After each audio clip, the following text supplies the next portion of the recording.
করে করে কিন্তু নিয়ে চলে যাবে এই আশুলিয়ার হাট থেকে। আস্তে আস্তে খাও। বাজার কি মনে হচ্ছে আজকে? বাজার মোটামুটি ভালো ভালো, অন্যদিকে তুলনায় দিকে ভালো। বাহ বাহ বাহ, জি খুব ধন্যবাদ দর্শক।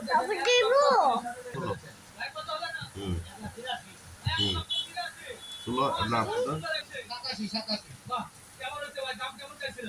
দাম চাইছিল 1-এর উপর 1 20 ছিল। গরু নিয়ে খুশি তো? হ্যাঁ খুশি। বাহ, সবাই বলি আলহামদুলিল্লাহ। 87,000 হয়ে গেল, আলহামদুলিল্লাহ। এরই মধ্যে এই সুন্দর সুঠামদের একটা গরু কত করছে? 1,10,000। কত চেয়েছিল? 1,00,000। ভালো, গরু নিয়ে খুশি তো? আলহামদুলিল্লাহ। কোন এলাকা থেকে আসছিলেন? মিরপুর 6। মিরপুর 6 থেকে গরু কাটা আরেকটা গেছেন। আলোটা ওটাও নিয়েছে, রাতে ওটা দেখাতে চাই। মাশাআল্লাহ, সুন্দর একটা সাদা গরু গরু এর কাটা মধ্যে হয়ে গেল। মুরগি নিয়ে সাদা ফেলেছেন? গরু? হ্যাঁ, ইনশাআল্লাহ। লাল গরু দাম বেশি। সাদা গরু কাটা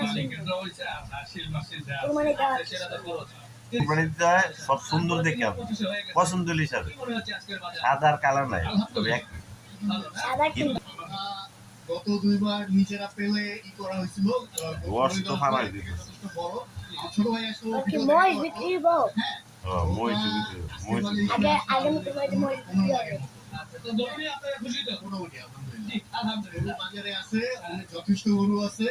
দামও রিজনেবল বলা যায়। জি, কাল তো দেখছি গাবতলী। হ্যাঁ, আজকে দেখি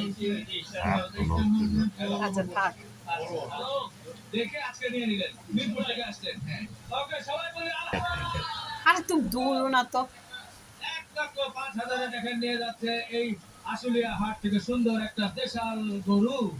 হয়েছে? 1,80,000। মাশাআল্লাহ মাশাআল্লাহ, খুব সুন্দর হয়েছে।